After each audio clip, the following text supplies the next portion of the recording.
That's straight up like. True. Good morning, Bill.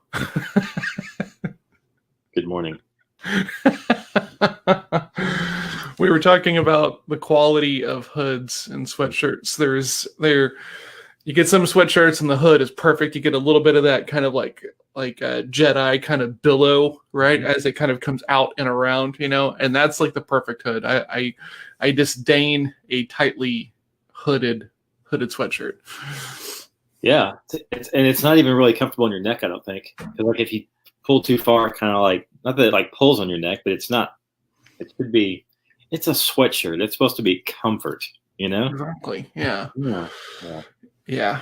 Man, there's an art to it for sure. And of course everyone's going to have their own things and the things that they like, but if you're a sane human, you want a little bit of extra material in your hood. That's right. Like as Psych says, there's your way and then there's the right way. Awesome. Well, perfect. Let's stop talking about hoods before people get the wrong idea. Yes. And how was yesterday? It was good. I wrote a little bit of an intro on my book and got my outline tweaked in a spot I'm happy with now, and got it shared with you and Mel. So I would say that's a pretty successful vacation day.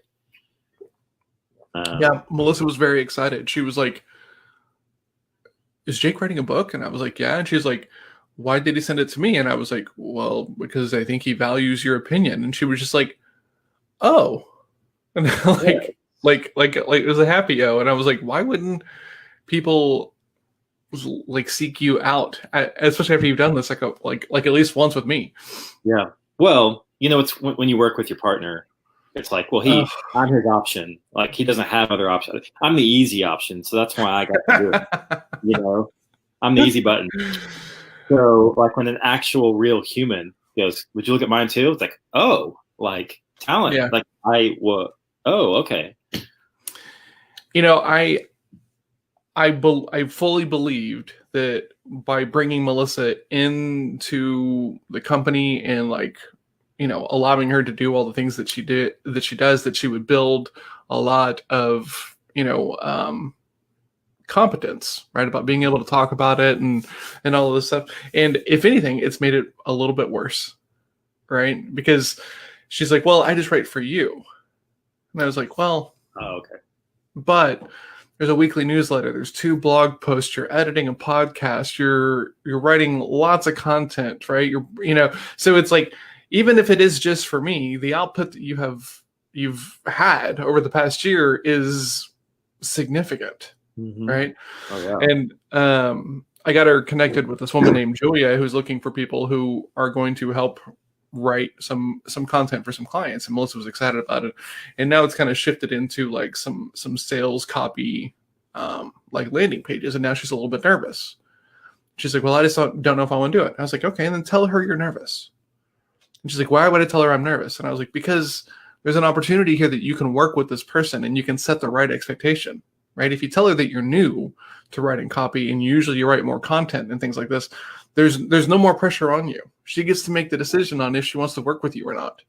So stop making assumptions about what's going to work and what isn't going to work, and just have the conversation, have an agreement." Yep. So she's going to do one essentially for free, so that way she can feel good about it and make sure that they work out well together. But I was blown away that I was like, then just tell her you don't want to do it. You know what I'm saying? But I think that's harder for some people than others, right? Especially when you're starting out, right? Yes. Absolutely. And that's why the journaling stuff is so important, in my opinion. Hey, Michelle. Good morning, Michelle. How are you today? Agreed. Cool. Well, how was your day yesterday?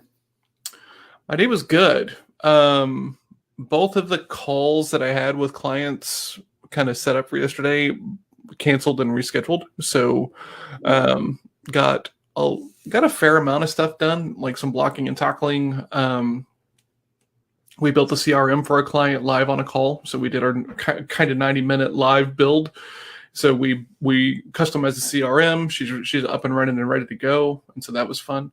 And yeah, got lots of little bitty blocking and tackling things done. Not even any of the big stuff that I was hoping to get done. So that's kind of what today and tomorrow is for. Okay, cool. Did you get to play in your new software at all? I did not play in the new software at all.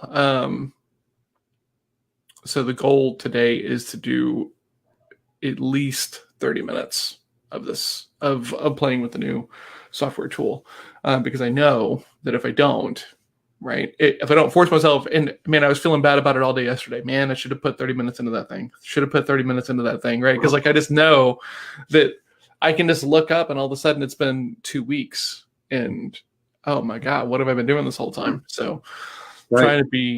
trying to stay on top of it. Put it on the calendar. Put it on the calendar. Absolutely. Put it on the calendar and put a deadline. That's it. That's it. It's done. Easy. Step 1, put it on the calendar. Step 2, add a deadline. Step 3, profit. Succeed in life. Yes. Succeed in all the things. Yes. That was a good part of your landing page. Did you hear how excited Erica got about that? Yes. I'm laughing at her response. It was awesome. Man, her feedback is super great. And like I don't know how much of that is Loom. Like Loom is the best tool on the planet, right? And if you're one of these people who is now pissed off about the fact you have to pay for it if you want longer than 5-minute recordings, build your own. Like go figure out how much that costs and then come back and complain that this tool that is amazing and cuts like revision processes and refinement processes like off at the knees is $5 to $7 per God, man. I hope you start a software company and you have to do it for free for a little bit to get lots of users and enough feedback so that you can build out paid tiers. And then I hope when you go paid, everybody flames you just like all these people want to flame all of these tools that were free forever and now have to make money. Man, the entitlement is insane. It's so ridiculous, right? Oh, when you think about that. Oh, man. Yeah, don't get me started on that. That's... Man, so talk about like changing views, and I posted about this the other day, like 2 weeks ago. If I was on a website and it popped up and said, "Hey, you've reached the number of free articles, right? Mm-hmm. Would you like to subscribe?" I would roll my eyes and I would be pissed off and I would leave that site immediately. Yep. But after reading, trust me, I'm lying, right? And getting this whole other view about how this whole thing works, man. I can't wait to find a news outlet that wants me to pay them and I trust what they're doing and I pay them so that way I get unbiased actual news and not things that they think I'm going to click on so that way they generate page clicks. Do you ever get that way with like, I think, because here's my running theory is people that get mad about hitting cap limits for news are the same people that try and milk their friends for free stuff all the time, right? So it's one thing to like barter with your friends. It's another thing to like for them to offer up something for free. But like I talk about the people that come in and be like, "Will you do this?" Right? Yeah. Well, can you just do it for me? Like, and you know, like I'll owe you something, right? Because it's to me, it's the same idea as like I want to pay my friends because they're my friends. Yeah. I'm like, I want to give you something. Now, if I choose to like offer you a better price because you're my friend, that's on you, right? That's cool or whatever. But like, it's the same way, I think, because it's like they can't do this for free. They have bills to pay, you know. Same thing with the news stations, you know, or websites. So it's like when you get upset, it's one thing to like not want to pay. Yeah, you don't have the don't that's fine, cool, but don't become like this ass about it, where it's like. Okay, John does this for a living. So when you're asking him to give you what, like his genius for free, just because you're his friends, then you get butthurt about it when he won't. Yeah, like, that's a problem. Yeah, I think. I'm just saying. I don't think you should expect your friends to give you things for free. No, I completely agree. I think. Man, I think the part of it is just like the cognitive dissonance of the whole thing, right? Every other site gives me news for free. Why would you want me to pay? Yeah. Right. And so you haven't had that illumination step. Right. Thank you, Michelle. I hope you have a great day as well. We'll see you this evening.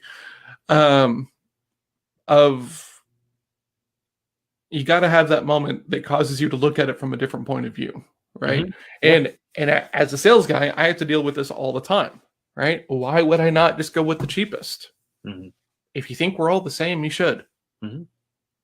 Right? If you think the only difference between me and somebody else is just that we're charging different amounts and the results and the reporting and the engagement and the relationship are all going to be exactly the same, you should go for the cheapest one. And it's never going to be me. Yeah. But the people who do pay me what I charge see value because they understand that there is a difference. Now, here's the deal. When you're trying to like jump up and down on that branch and being like, hey, there's a difference, there's a difference. We're better, we're faster, right? Is when you're that annoying, pushy, like salesperson, right? Right. You have to be okay with the fact that like you might not give a crap about me being this version of this thing, right? It might not have any value for you whatsoever, and that's totally fine. Just let me know so that way I can go find somebody else to talk to. You know what I'm saying? Yeah. But I'm not here to like try to like make you see value in the things that I do if you don't already, right? Like, I mean, there's tons of people who I talk to and they're just like, well, you know, sales is just like a talent. You either have it or you don't. So I'm just going to keep looking until I find somebody who has that talent and then I'll be good. Okay, cool. John, can you help me? No, I can't. Why not? Because I don't believe at a base level the same things that you do, right? Gabe, my friend, I am excited as well. We're going to be on Gabe's show tonight, everybody. 7:30 p.m. Central Time. It's going to be awesome. I'm going to have sparkles all over my face. The goal is that when we are doing that show tonight, my cheesecake will be in the oven. Okay. We will see how that goes. Love it. Yes. I love it. So we'll have to see if that works the way that I want it to. So then last night we're watching Bake Off because it's one of my favorite shows, right? Noel Fielding is a magical human being, and they're doing cheesecakes. And I have never been both demotivated and motivated by one thing at the same time. Because, of course, theirs are all, like, amazing. Like, up here. Yeah. And I'm just going to have a pumpkin cheesecake. So, yeah. Hey, it's a different level. Different level. None of those people could talk like this about sales stuff. It's true. It's true. They don't have a 7:45 a.m. podcast. They do not, because they're too smart for that. Because they're still in bed because they eat so much cake. Yes, that is true. Up all night baking, sleeping right through the productive time. Right? You do you. That's right. You do you. You go. Actually, with them being over in Europe, like they're probably baking right now. Yeah, that's true. Yeah, afternoon. Gabe, pumpkin cheesecake, my friend. Get on board, sir. Yeah. This will be the first time that I do a pumpkin. And the recipe that I found has got a caramel drizzle sauce on top. And I've never made caramel before. So mama. I have seen lots of people like mess it up on cooking shows. So I'm going to give it a go and see if I destroy it or not. You can burn caramel easily. Yes. That is the rumor. Yes, I can confirm. I can neither confirm nor deny. I can confirm. Because I have a few moments in my kid's past where I have made the fire alarm go off, and one of them involved cooking caramel. So keep that heat low. Keep the heat low on the caramel. I've heard that you got to keep the heat low, and you also got to make sure that the water doesn't run down the sides of the thing into it. Yeah, double over. Because like on the face of it, it seems like the easiest thing on the planet to make. Oh, you just put sugar on top of a fire, right, and you let it go. But it's surprisingly complex. So I'm excited to see if I can get it on the first try or not. Which just means that it's not going to go, and then I'm going to be really pissed off about it because I'm building all this expectation in my head. Yeah. You should tell someone to shut up. Be like, I'm self-free today. Yes, Tenzin needs to come over here and tell me it's just a cake. It's been a long time since you made one. Mm-hmm. How good should it be? Yeah. Just enjoy the smells. Just be in the moment. Just enjoy the smells. That's it. Follow instructions. Enjoy the smells. It's so hard, man. It's so hard. because like you want to do a good job, you know. And so there was a period of time where I made a cheesecake every Thanksgiving, and then I stopped because like I had one bad year, like the center didn't set all the way, so it was just kind of this like weird thing. And my brother-in-law, every year, John, are we getting a cheesecake? Well, no, sorry, buddy. Okay. And so now this year I'm making one, and he knows, and he is just like jacked about it. And I'm like, okay, great. Or like we'd be friends. That we're fan. Yeah, exactly. Yeah.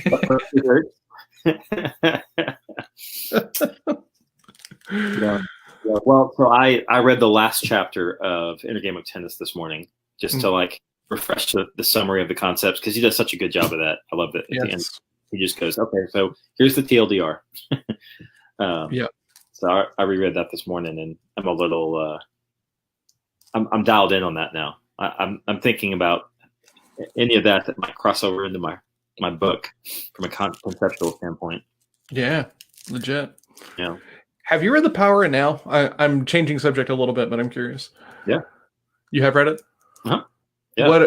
What are your thoughts on Mr. Eckhart Tolle? I would say that he's really good at you'll see, the concept he shares, he's really good at sharing that concept. It's kind of one of those guys. I don't know what I think about the rest of his stuff. It's good. It's worth a read. It's definitely worth a read. No. I'm listening to the audiobook of it, and he's reading it along with like the Canadian publisher and the US publisher who felt compelled to like turn the story and publish it and everything. And listening to the audio of his voice is rough. Okay. I haven't done that, so I don't know. Yeah. So I've been asking around trying to figure out like, hey, do I need to like finish this or not, kind of deal. And it's weird because my commitment to consistency is really high, because the only other book I have not finished on Audible is Thinking Fast and Slow. So normally I'm very much a completionist. It's hard for me to put stuff down. Okay. So, you know, what you said is probably enough to get me to listen to the next X number of hours. And then after that, the next thing in the queue is The Dichotomy of Leadership by Jocko Willink and Leif Babin, which I'm excited about. Cool. So, yeah. My next up is Man's Search for Meaning by Viktor Frankl. And he was a survivor of Holocaust. Yep.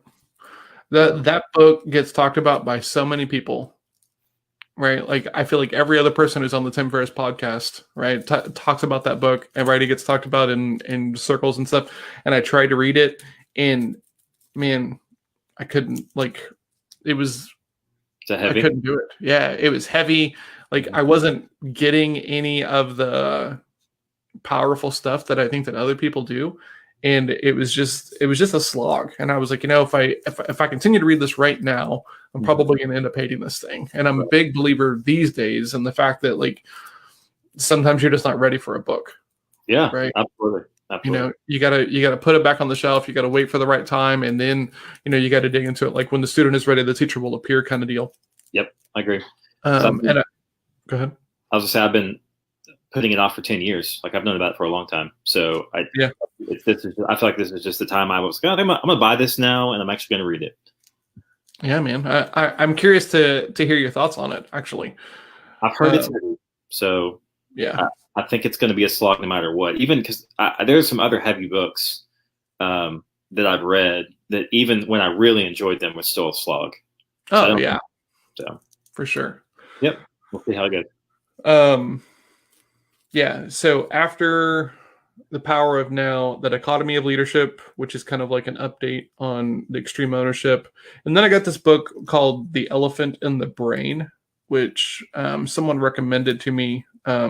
And it had been on the list, but I don't really remember why it was on the list. So it's next after that. And I just finished Think Like a Monk by Jay Shetty, which was a pretty solid book. Apparently there's some controversy that like all of this is made up, but you know, the Proverbs and the Koans and all of that stuff. I mean, like there's only so many of them. So as long as there's only so many of those stories you can reference, because they have lessons in them, right? It doesn't mean that you're blatantly stealing them from anybody else. And I'm kind of of the opinion that there's not a whole lot that's brand new from like anybody. So Yeah. if you go into a book or a person's ideas like looking for how they connect to like other stuff, you're going to find it. But if you can take it at face value and, you know, understand that person, right? Because, you know, there's some people who are like, you're a sales coach. And I'm like, yeah, I help people with sales. And like, well, you have a coach. And I'm like, and like what and this is funny because in one of the Facebook groups that I'm in, somebody said, if you're a coach, how important is it that you have a coach? And I was like, you know, I think it's a little bit hypocritical if you're running around assuming that other people should be paying for you for your help and your time if you're not also having that same view of looking for help outside of yourself. Mm-hmm. Seems crazy. Like, why would you not have a coach if you are a big believer in the fact that you can help others? That means just by default that somebody can help you. Go find that person. Well, I think that's the difference between how people think about coaching, because coaching is a mechanism to help people get places faster or in a shorter line, or, you know, not to take so many side roads. It's not, I suck, I need improvement in this area, right? So if that's how you view coaching, is, wow, you suck, so you need a coach. It's, I want to improve faster, so I need someone from the outside to look out in and tell me what I can't see. So like, it's a subtle difference, because you do improve when you have coaches, but like when you have one for the purpose of, I want to shortcut, or I want to remove any of the garbage I'm going to bring to it, for that reason, then you can always have a coach, because there's always something you can learn. There's always something that you don't know, right? And so it doesn't have a coach. So it's the other person's view largely, because, you know, it's like anything else. Perception is a huge part of how you see those relationships.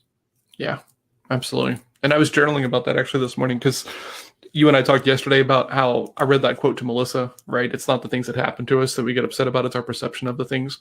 And, you know, we got to kind of talking about it and stuff. And I was thinking about it this morning, and something he said in the book was talking about how like the brain has got to be looking towards like the past and the future, right? And because it wants to skip like the present moment, you know, and I'm sure he talks about more of that later on. But the thing that I've been thinking about is like, whenever we're looking to go do something, right, by his definition, we're then having to look back at all the things we've done in the past as evidence if we're going to be able to do this thing or not, right? And some people are going to look at the things that they've done well, right? Learning how to do new jobs, learning how to manage adult relationships, learning how to get along with people who you don't necessarily like, learning how to ride a bike, or, you know, all these things that we do. And then other people are going to look back and they're just going to see their failures, right? This stuff. And it's like, you know, whatever story you want to tell yourself, you can, right? But at the end of the day, right, if you've made it this far, if you made it to the adult stages, you have like put yourself out there in some sort of meaningful way, and it has been successful. So go look at that thing as evidence that you can go do new things. Don't go look at the things you tried and get knocked down about, because that, you know, that doesn't help you. And like, I feel kind of ridiculous saying that, like very ridiculous, kind of making that statement. But man, I can't tell you how long, right? Like, you know, like whenever you and I were working together at the bank, and I was trying to, you know, figure out like the entrepreneur thing, but wouldn't take any action. Jake, what about this? Oh, that's not going to work. Right? Is what I would tell myself. So stop telling yourself that. Go find other people to tell you that. Yes. Whatever you believe about yourself is true. Good exactly. or bad. Yeah, one of the metaphors I really liked that I heard, and this was for a C. It wasn't you. It was somebody else who was very much a C, who likes mechanical type metaphors, because that computes, right? Sorry, is that everybody has hardware and software in their brain. Yeah, hardware is memories, experiences. Everyone has the same human experience that way. We all pretty much, right? We all create memories, and we have access to them, and then we can project into the future. Like, these are mechanics built into our brains. Software is how you feel about and how you respond to. So you can change your software. You can get software updates, right? You can change your attitude about those memories and things, but only your hardware is locked in. The software you can change. So when you look at like that power of now or power of positive thinking or whatever phrase you're going to use, that's software and it can be changed. And so if you decide that you want to be more like this type of thing, you put a new piece of software in, right? Yep. So once I started, I explained it that way to a guy, he was like, okay, that makes more sense. That doesn't seem so like I'm away from my magic wand and everything's wonderful now. It's like, no, I'm looking at it from a new piece of software, a new filter. Yeah. Yeah. It's weird because once you make the shift, right, and you drop away some of the stuff that isn't helping you, right, whether that's like limiting belief or victim mentality or whatever it is, or like a friends group who's like not going to like really give you the room to go out and try new things and run. When you look back on it, it's not like when I would hear people talk about this before, right, I would be like, man, there's no way it's that good, right? And like, to be honest, like there are still days that absolutely suck, like I have bad weeks, right? I think I've been pretty open and honest and vulnerable about like, sometimes weeks suck and sometimes it's just about the work, and then some weeks are really, really great because great things happen. But like it's the bad weeks don't feel as bad as they used to, if that makes sense. Right. Yeah. Yeah. So, well, and I've been an optimist most of my life. I'm just built that way. I have the personality that came with that software, right? Mm-hmm. Came from the store that was installed. And there are different levels of it too, I think. There's one where it's, like you said, just about the work, and then other weeks good things happen. Like I think even another level that kicks in is, and you talked about this from the Stoic side, is that when you show up, you have this pre-installed mindset that no matter what happens today, there's going to be something cool at the end of the day that I can think about. So it's even like a subtle tweak up from, instead of here's what happened, so it's cool and I'm not as high and low, to there's going to be something awesome today. And I'm going to think about it at the end of the day, so that when I end the day, I go, this was an awesome day because of this one thing. Yeah, absolutely. That's the nugget right there. Like, because on the Stoic side of things, they talk about this idea of like detachment, right? And you have to detach from like any sort of expectation, right? And that's remarkably hard to do, right? And I'm going to be the first person to admit that, like, even though I've been working on this for like all this year, I'm still not very great at it, right? As evidenced by how quickly a couple of weeks ago, whenever I was all jacked up about this one business idea going through, and I scaled back my networking to have more time and everything else like this, like ideally I should not have done any of those things, but like I was getting excited, and my emotions right around this thing that I have no control over loomed in and caused me to go off the path of things that I need to be doing. And that, like, so the way that I think about that now is like, don't try to like not have any expectations, right? Because like if you've been a person who like builds lots of expectations, that's like saying, hey, like don't breathe all day, right? It's really hard to do. But what I've started to do is like I've started to, okay, I've been thinking about the good side of this for a while. What happens if it goes bad? What happens if this whole thing falls apart? So it's this kind of like balanced approach of not letting one side get heavier than the other, right? And that's super helpful on my sales calls, right? Because on my calls, if I start to get the vibe, or they're not bought in, there's no real pain, there's no real need for them to make a change, like mentally I'll okay, what happens if I don't get this deal? Nothing, right? I just move on to the next one, right? And it's interesting because that stuff is now starting to show up like in my conversations as an accessible thing for me to like actually be thoughtful of. But that's new, because it used to be that I could just do it in like a protected environment of like journaling or meditation. Yeah. So I'm having a new connection kind of between a couple of concepts, I think. One is the like, so when you're meditating, right? We talked about this last week. Your goal is just to not to stay on one thought any too long. Right? Mm-hmm. It's not remove thought. So that's when you talk about stoicism and relieving expectations altogether, or relieving whatever. I think that's impossible, right? Because we have expectations. So to me, it's much like meditation. you have the expectation, you have the feeling based around what's going on. And rather than saying, I can't do this, I need to detach from this, you go, okay, great. Next, right? Don't stay on the thought too long, whether it's good or bad. And I think this is where it's important for me in the way that I treat my own life, is that you get to choose what you focus on, not what you think, right? So you can put new stuff in your brain and have new thoughts, but thoughts are going to come no matter what, right? So you just Absolutely. thoughts. So your goal is not to detach necessarily. For me, this is just my thought on it. You don't detach from everything. You choose which ones you want to focus on.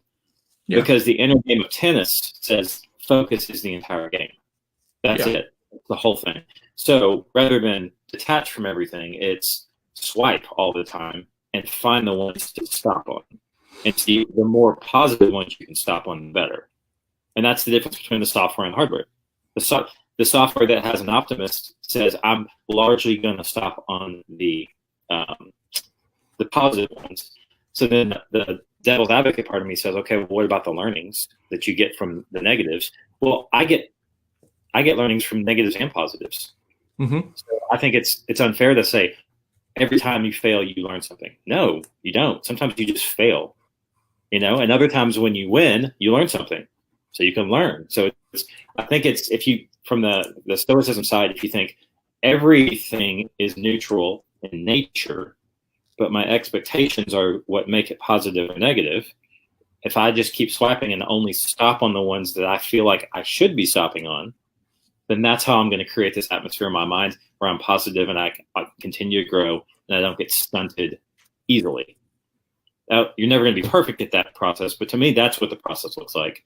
Because to remove things, it's like when you read Atomic Habits or Tim Ferriss or whatever, right? There's always a trigger and there's always an opportunity to respond. And when you understand what the trigger is first, then you have a better opportunity to respond. Same thing here, right? Agreed. Yeah. The interesting thing is as we're talking about this, like I'm thinking about playing poker, right? Because like poker, just like sales, is largely a mindset thing, right? Like you've got to be in the right frame of mind to go out and play well. If you're worried about losing, you're going to lose, right? If you're worried about the money, you're going to lose the money and stuff. And the answer to like that equation is just don't play when you're not in the right frame of mind, right? But you and I focus so much on like the rituals, right, and the habits and the productivity and stuff like that, right? So I'm kind of caught in this kind of weird duality, right, of like thinking through this concept of, oh, so that just means work and do the things when you feel like doing it, because the work, the practice, the refinement should be enough, not the outcome, right? Like I should want to go play poker because I enjoy playing poker, and I think I'm going to play well, not because I'm going because I'm going to win money. Because if I'm just going because I think I'm going to win money, then when I don't win money, it invalidates the whole purpose of me going. Right. Right. Well, and it becomes heavy. Right. That's why he says, like, so I was just thinking, he says, don't think about improving your backhand. Think about focusing on the racket. Mm-hmm. Because when you focus on the racket, you let go of I have to win money. Yeah. I have to have the good backhand. So I think I agree with your second part of what you said. You have to release the outcome. You're just going to do the sets of things that get you to the outcome. But the first part of it, I'm not sure how I feel about that. Because it's like, because I talk a lot about environmental design. Like I much prefer to do things in environments that make me comfortable, because I have such a large difference in productivity when my environment's better. I think more so than other people just aren't built that way, I think. So I think so. Yeah. So I agree with that. I think you're right. I think if I got to a place where I was not comfortable in the environment, I would probably just leave. If I knew it was like really going to stunt it. And like I wouldn't just like this isn't perfect, I'm out. But if it was like, wow, this is really not a good space for my head, I'm just going to skip it. But what I would do probably is go find another environment, right? So like in your poker, that's hard. Yeah, like I don't know if I would just quit because I didn't feel like playing poker tonight. I would probably switch games. You know what I mean? I would go, go over here and reset my brain a little bit and do something that is more effortless to get my head straight, and then go back over to the poker table. Well, and that brings up a good point, right? Because like one of the biggest things in poker is called game selection, right? Because with most card rooms, there's multiple tables going at once. There's different levels, there's different limits, and online is a whole other can of worms. And there's thousands of games going at like any one time. And I cannot tell you how many times I've been sitting at a table and I see the other table over here and it's going like gangbusters, right? Like chips are in play, people are moving around, everybody's having a great time. Like the maniac is like sitting over here, and I'm like, oh man, I want to go sit at that table, but I'm down $20 on this table. So I'm going to make this $20 back, and then I'll go get a table change. And then it's hours later, right? The maniac is gone. I'm now down like $75. And I'm like, man, I can't wait to get to that table, but I got to get to even here first, right? And like, it's crazy how powerful that is. Because like now, like we're talking about it, I'm like, man, what a dumb thing to do, right?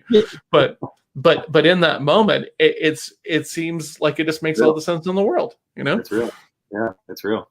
Well, and like places like that, once again, environment design, everybody knows casinos are designed to do that to you. Oh, they're specialists. I mean, oh yeah. So if the fact that you fall victim to it there makes perfect sense. It's like saying, oh, I went on social media and someone hit a particular that sets me off, and I ended up being there for an hour and a half. Well, yeah, because it's designed to do that.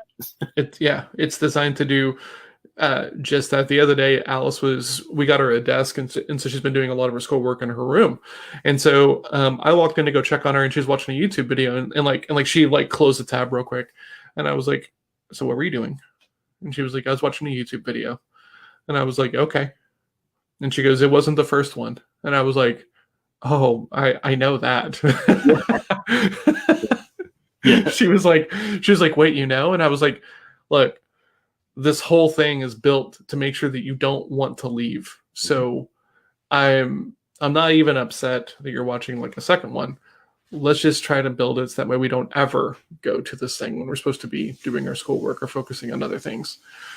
And she was just kind of like, okay. But I in that moment, I was kind of like, all right, I can be a hard ass, right, and make a big deal about this, but I do the same thing. Right. Like the other day, like Melissa came in and I was like looking at my phone and she's like, what are you doing? And I was like, what am I doing? I'm literally just scrolling. Never have I wasted so much time doing something so like ridiculously trivial, you know? Yeah. And it's all built very purposefully to do that. It's amazing. Yep. And terrifying, but amazing as well. Yeah. There's an interesting thought in there around, because these things are built to hook you and catch you, does it make sense to even give yourself access to them? Which is where kind of the whole digital well-being absence of the company know better, that you need to probably block yourself from certain times of day from it.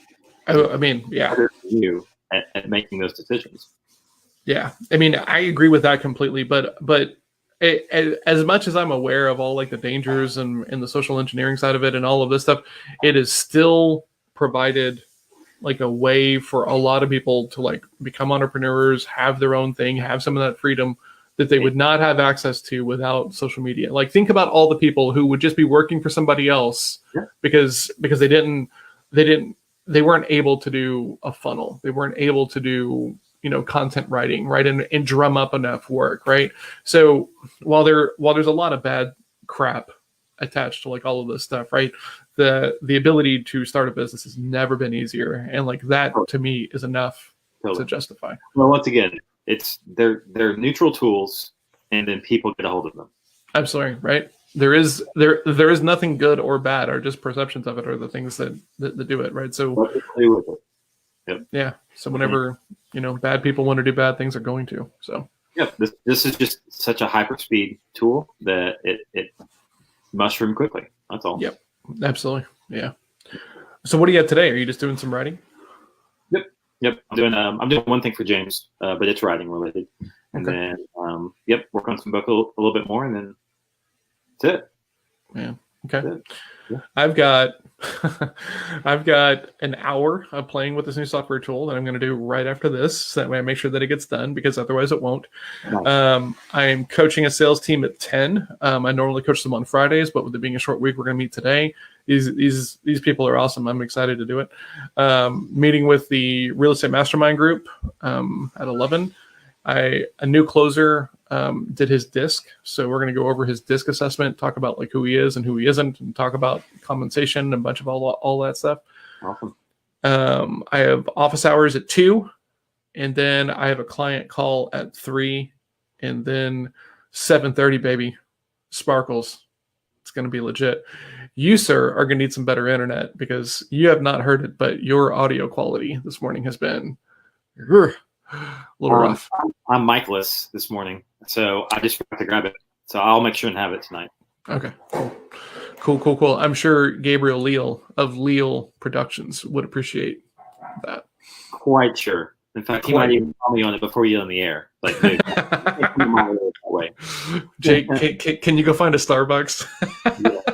Yes. Can you please make a run to a Radio Shack?